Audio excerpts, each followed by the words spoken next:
Do you ever wonder about all the would-be record critters that might just be hanging in a barn somewhere? You know, think about the farmer who shoots what would be a state record deer, but doesn't make any fuss about it. Never gets it scored, doesn't post it to social media, never enters it into the record books. How many would-be record whitetails, mule deer, and elk are just hiding from the scorer's tape? I'm Editor-in-Chief Alex Robinson, and I think about that stuff all the time. This week, I'm joined by hunting editor Andrew McKean, who has the story of a new world record archery non-typical elk. And that critter was almost one of these forgotten animals. Hey, Andrew. How you doing? Hey, Alex. I'm pretty good. So this new world record bull kind of came out of nowhere, right? Who first had information about it? Yeah, this was a really stealthy animal, certainly considering its magnitude. It stayed under the radar for really months after it was killed in September. And I'd say part of that was intentional. We can get into that later in the conversation. But the hunter, this guy's an Alberta guy. He's a farmer and a rancher east of Edmonton. He isn't what I would call a social media obsessive. He's a private guy. He's pretty quiet. And he really was not interested in the world knowing about this. And it didn't until the Pope and Young Club sort of unceremoniously announced that it had certified a new non-typical world record. I mean, that's the headline. That was in late March, a good 6 months after this hunter killed the bull. I've killed some pretty decent animals over the year, and I haven't really scored them. But this one I knew was a little more special than most. More to the animal than me. Like, I could give a care. Like, everybody's so proud. Oh, he must be. And I said, well, I was just a jerk that shot him. I mean, he drew it. So tell me a little bit about the bull itself. What did it end up scoring, and what's so special about it? So, I mean, it's a whopper animal. It's a 9x9. And if you look at pictures of it, it's almost looks like kind of a red stag. It's got these kind of crowning tops. It's got long main beams, these crazy tine lengths. It scored, and this is the sort of the Pope and Young, headline. It scored 449.5 inches. And I kind of looked through the other records. There's only a couple of like mountain caribou that have more inches of antler than this Alberta elk. The other thing is really impressive about him. The hunter, his name is Sean O'Shea, and we'll talk a lot about him later on. He sent me trail cam pictures that he had of this animal on the hoof. And the other impressive thing to me is just the immensity of the body size of this critter. I mean, he looks like a 2-year-old Angus. He's just fat and big, and really on those trail camera pictures, the antlers don't look that impressive just because the body size of the animal is so immense in proportion. Just to give you a little bit of perspective on the size of this animal's antlers, he's 7.5 inches bigger than the previous world record non-typical elk. And that was, at the time, kind of thought to be an unsurmountably large elk that was killed in 2003 in northern Arizona. That was a 9x12, so really a lot more scoreable points for a non-typical. So this 9x9 from Alberta is just really a different critter altogether. Like, he's a 9x9, so the genetics of that. Then 2019 we had all that moisture, so the growing conditions were out of this world for both, for all the animals. They wintered with all kinds of crops left out in the field by farmers, like from 19 to 20. My guess is he put on probably the better part of probably 70 inches type thing. And it could have been just, when he was coming into his potential. You know what I mean? He was just at that right age to turn on. Wow.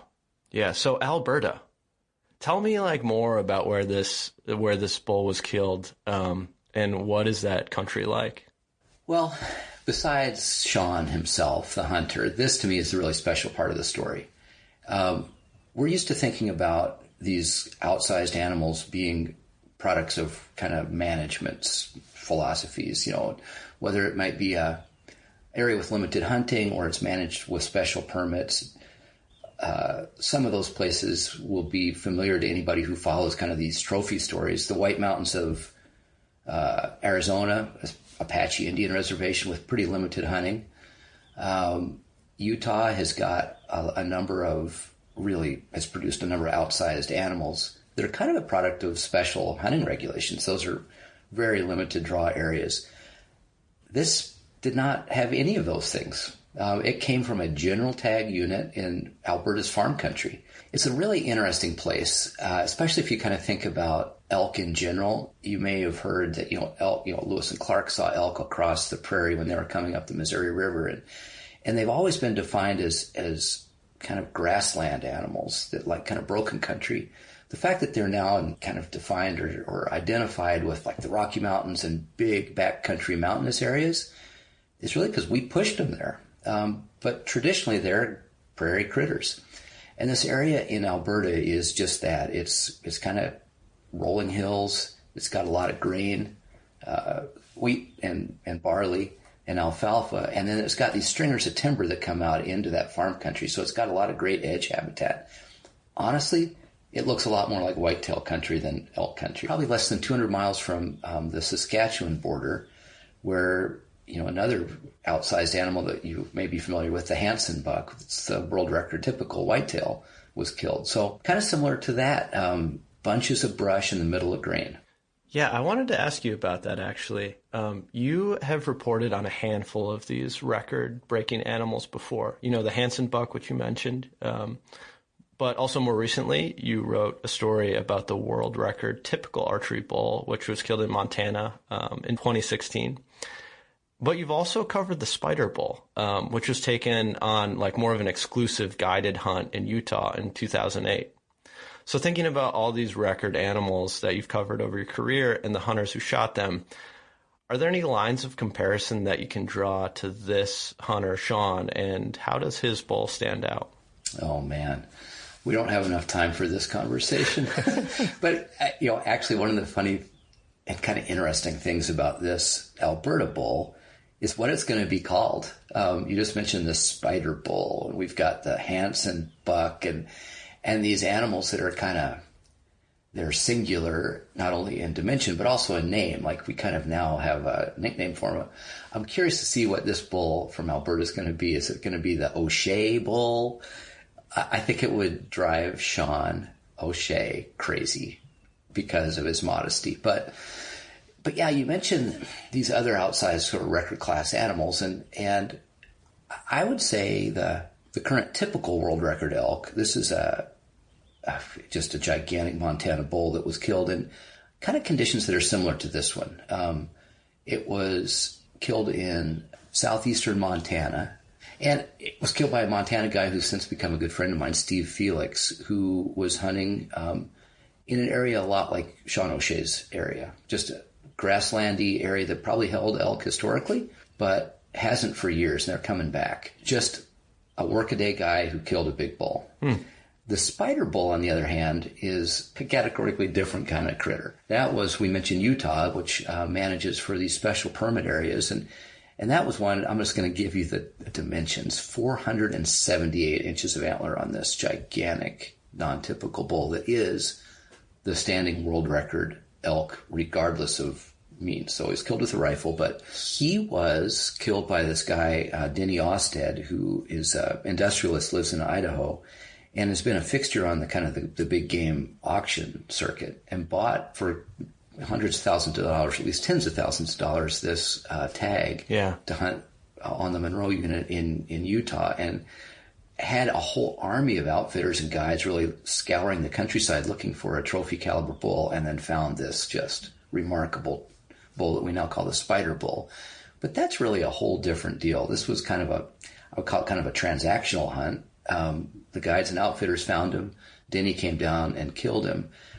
That's a wholly different thing than Sean O'Shea, who lives in the area with these elk, grew up in them, and has actually seen elk in his lifetime. He's mid-50s. He's seen elk reoccupy this historic range. When he was a kid, he said his neighbors would have laughed at him if he had said he'd seen an elk in that neighborhood. And now it's producing world records. Stay with us. We'll be right back after the break. Okay, so let's hear about the hunt itself. Like, how did it go down? Kind of give us the play-by-play. So, as I mentioned, Sean is a farmer and rancher. He's got 4 kids. All of them are 8-up hunters. They live to bow hunt. A little bit of everything. Whitetails, they do a lot of predator trapping. And Sean himself is when he's not raising cows or grain, he's a contract beaver trapper for the county. So he's out there all the time. He is, he's an outdoorsman through and through. When elk started showing up in the neighborhood a number of years ago, he and his boys really got fixated on elk.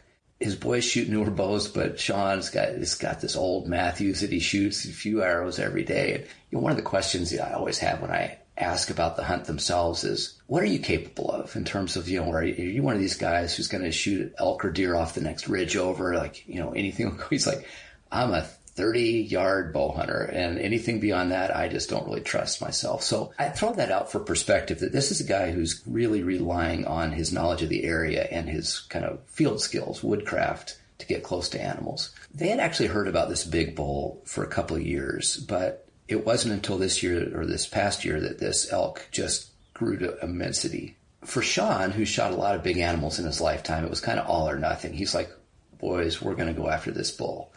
The season on this area in Alberta starts September 1st, and they had done quite a bit of preseason scouting, but they'd actually never actually seen the bull. They'd seen him on trail cameras, but the brush in this area is a mix of aspen and poplar and really dense underbrush. And elk use it to the fullest, especially during that rut season. This bull was gathering a harem of cows, and they could hear him bugling every morning and every night, and they just could not lay eyes on him. Finally, one of his boys actually saw him and said, Dad, that's the bull we saw on the trail camera. This is the one. And they really started just trying to figure out where he was going. So they were going out every morning after the opener, bugling and trying to locate him, and then kind of work on some sort of strategy for an afternoon or an evening hunt. And every single time, this bull was giving him the slip. You could tell his bugle kind of thing. He was in a pretty tight area, basically. He was bugling morning and nights, and we'd see him like moving across the field into the bush. The night before Sean actually killed this bull, they bugled him. They kind of figured out where he was in the brush. And then that next day, Sean and one of his boys split up and just figured they were going to split the difference, see if this bull would show up. One of the cool things about Sean and his hunting area is he's got what he described at first as a ground blind. In my imagination, I imagined, a double bull or some high-tech blind. Yeah, like a pop-up tent sort of blind. Yeah, you could set it up any place, and kind of work the wind or whatever. And that's what I imagined. So I asked him about it, and he said, nope. It's not really a ground blind. It's just, I built it out of natural cover, like wood and that. I've had it there for a long time. Well, I used it lots for whitetails and that kind of thing. When I went up there, I'd seen that the elk had been using it quite a bit. So I figured it was just as good a spot as any to set up for the night. So that's what I did. So this ratty old ground blind is on a side hill. You said in that country, because of the lay of the land, is you've got these low seeps that collect a lot of water. Well, in the evening, when that, the air is settling into those low places. And he said that's where you always get killed with the wind in that country. So side hill hunting is the way to go. He was in the ground blind, he said maybe 10 minutes. He let out a couple of little chirps, cow calls, was fussing with something and looked up, and here's the bull. And I just heard something to my left. I looked, and I seen him standing right there looking. And it's kind of a clearing right there, and he was just staring forward at the clearing. So as soon as I seen him, I was like, cool, the heart just raced out of my head. But he stood there for the better part of, I would say, close to 5 minutes. He just stood there. There was no way, even I couldn't even move because he would have seen me, right? I think one measure of an experienced hunter, he recognized that was the bull he was after and never once looked at the antlers again. Really just started looking at the place, that crease behind the shoulder where he wanted his arrow to go. And he said that bull stood there long enough that he had the time to kind of get his heart rate settled down. So yeah, I just waited him out, and he walked past, and he got just slightly quartering away. So, his focus was up front, watching where he was going kind of thing, just walking slow, was able to draw and let it chirp out, and he stopped and let the arrow go. Wow. I mean, I feel anxious just hearing those moments. How far was the shot? I think he said it was like 18 yards. 18 yards? I mean, it was like right in his face. He's basically sitting with this world record bull in his lap, waiting for his heart rate to go down, waiting for that slight quartering away shot. And it was like 10 minutes that he waited there, waiting for the wind to trick him, waiting for the bull to bolt, waiting for any number of things to go wrong. And they just didn't. Wow. Amazing. And then talk about the recovery a little bit and the hours and days after, they find Sean's bull. Yeah. So, Sean lets the arrow go. He sees it and hears it, and it sounds like a solid shot. But it's almost dark. It's twilight when this happens. And so he just waits. He can hear the bull crashing into the brush, but he doesn't really know what's going on. So he backs out, meets up with his son, who's hunting in just a different area of this bush. And they wait a little bit and then they go in. As he described it to me, he said, that's the longest minutes of his life. They find some blood, but they don't find the elk. He's gone a little bit, and he hadn't gone very far. He'd only gone about 100 yards, and they found him piled up dead in some brush. Sean is a man of few words. He's pretty stoic. He's like Central Casting's version of a classic Canadian farmer. Yeah. And he as emotional as he got was when he was talking about like finding that elk and just the moment that his boys and he are in the dark with their headlamps shining on this bull. And he just said, nobody said anything for moments, minutes, a long time. They just were soaking in what was in front of them. And they all kind of recognized that achievement. Oh, it was amazing. It was amazing. We never even said a word. Everybody just looked at each other. It was just like, wow. Just like, I don't know. Like I said, I've killed some pretty good animals. I've never seen anything like that. In classic Sean O'Shea fashion, they took a couple of phone camera pictures with it and got to work gutting it out and getting it out of there. So there's no like setup shots in the field, like sponsors' hats, bow in hand. There's none of that. It's just a burly wheat farmer in the bush with this monster of an elk, and everybody looks kind of embarrassed. Wow. So, the weeks that follow, obviously Sean at some point decides to get this bull scored and then have it officially entered into the record books. What led him to that decision? Why did he do it? It was a hard decision for him. He knew how big it was. Generally, he said he got it out of the bush, and that night, he and his boys stood around. It was in the garage, on the floor of the garage, and I think they put a tape on it just for their own, kind of knowledge and edification. But even at that point, he's like, well, he felt this feeling of accomplishment, but not the feeling of notoriety, that he really wanted anything to be known about this bull. But he told me the longer he looked at that bull and the more he thought about its dimensions and kind of the story of it, he said, he finally got convinced to go ahead and enter it in the record books. He said, not out of any celebrity for himself. He said, but he owed it to the animal. He said, this is just a different class of animal. And he thought he owed it to the critter itself. I don't know. It's just, we talked about it 100 times, and then we scored it, and where we looked at, where the records were and where we were, and just back and forth, should we? And then ended up, it got like that picture leaked, and then one of the official scorers for Boone and Crockett lives like where he winters kind of thing. And he thought he had sheds off it. He came and he brought another fella. He scores for and has scored world record for Boone and Crockett and Pope and Young. So when he scored it, and it was over, and I was like, okay, well maybe we'll keep going with it, I guess.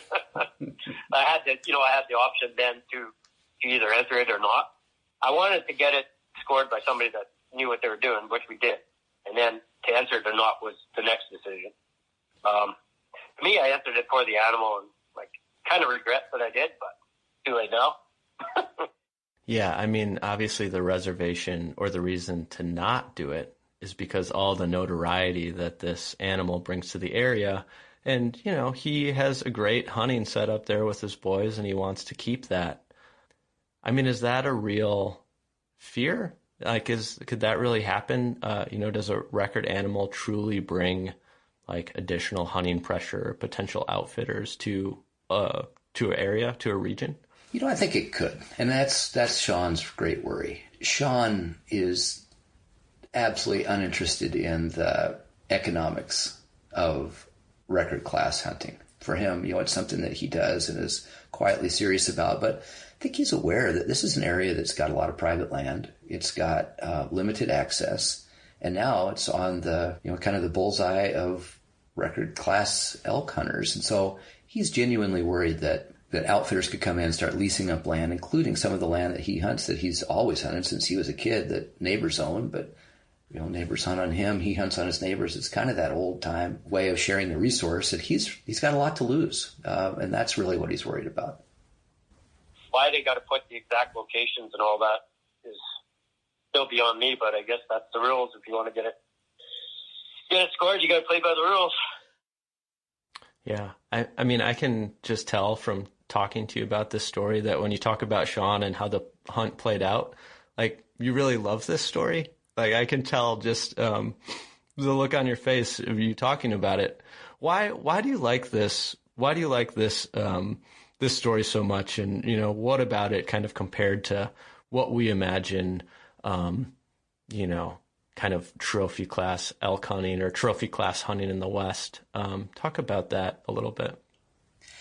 Well, next to sheep hunting, I think hunting for record class elk kind of has its own industry of these mountain badasses and all the gear, lightweight gear and highly technical, not only gear, but, the mountain athlete, the guys who are getting in like world-class shape to tackle the mountains and assault these critters. It's its own sort of culture. And I've got nothing but respect for those people. I mean, they're chiseling themselves, honing themselves to a fine edge to get this done. What I love about this story is Sean is the antithesis of that. When we talked, he was kind of groggy. We talked in the morning after he had been up all night checking his cows that were calving. He had a couple of difficult calvings. He's just, like I said, he's a black dirt workaday guy, but don't let that for a minute fool you that he's not a serious hunter. I know every square inch of that area. I know everything. I've guided for, I don't know how many years, whitetail for my friend there with the Sean O'Shea name.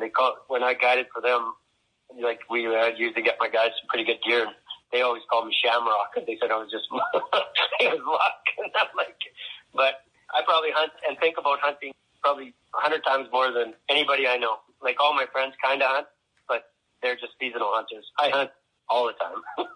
And when I watch TV, it's about hunting. When I read, it's about hunting. When I go to church, it's praying for my family and for killing bigger bucks and bulls. It's just, I'm weird. I guess I like it because it could have been any of us. Somebody who just spends time in a place, gets to know it, gets to know his own capabilities. He earned it. He earned it the hard way. I mentioned, the trophy shots with the sponsored gear. I wanted to ask what kind of gear he used, but he was really reluctant to even say the brand of the bow. For him, it's just not about that. And I asked him if he'd been contacted by any gear folks since the news of his stuff broke. He's like, yeah, maybe, but he doesn't really like to return those calls. Pulling back a little bit, looking at this story, from kind of a higher level, do you think that Sean's reasoning for entering the bull into the record books, the point about doing it out of respect for the greatness of the bull, is that kind of what these record bestowing organizations are supposed to be about in the first place? Yeah. If you go back to the origin, let's look at the Boone and Crockett Club, which is our oldest sort of, compiler of record class animals. This is Teddy Roosevelt time. I mean, this is sort of a legacy of sort of the grandfathers of our whole wildlife management. And the idea for record books was to do two things, was to document the loss of species, antlered species. At the time, this is beginning of the last century with the great homesteading boom and industrialization of America and market hunting. And there was real worry that a lot of these populations were in their twilight. And that was one of the principal motivators for the Bronx Zoo and the Boone and Crockett Club to compile what we had left, kind of as a record of what was gone. Secondarily, they also wanted to use them as a tool as wildlife populations were recovering as kind of benchmarks to say a trophy mature animal is a good measuring stick for the health of a growing population too. And that's really when these record books, the Pope and Young Club and the Boone and Crockett Club, really kind of hit their stride. That's what they were doing, is every year there would be an additional flush of outsized animals as these animals were reoccupying historic habitats. And I think that's a really good reminder that they do serve a good purpose to confirm that we are bringing these animals back and we're doing a good job of managing their habitats. That's also a really good reminder of, I think, both Steve Felix's Montana Bull and the Sean O'Shea Bull.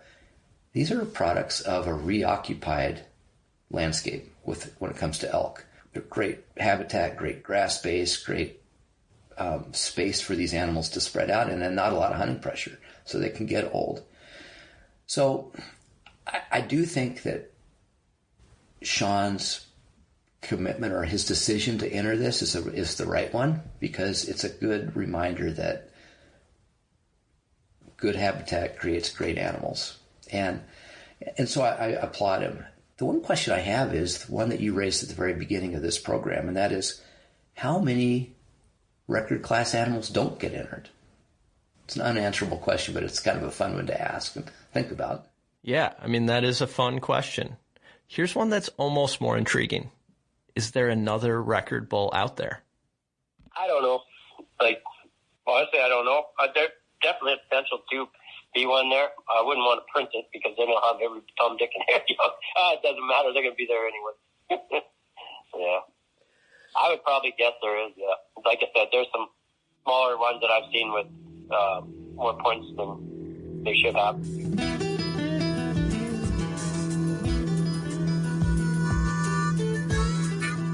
The Outdoor Life podcast is edited and produced by Senior Deputy Editor Natalie Krebs.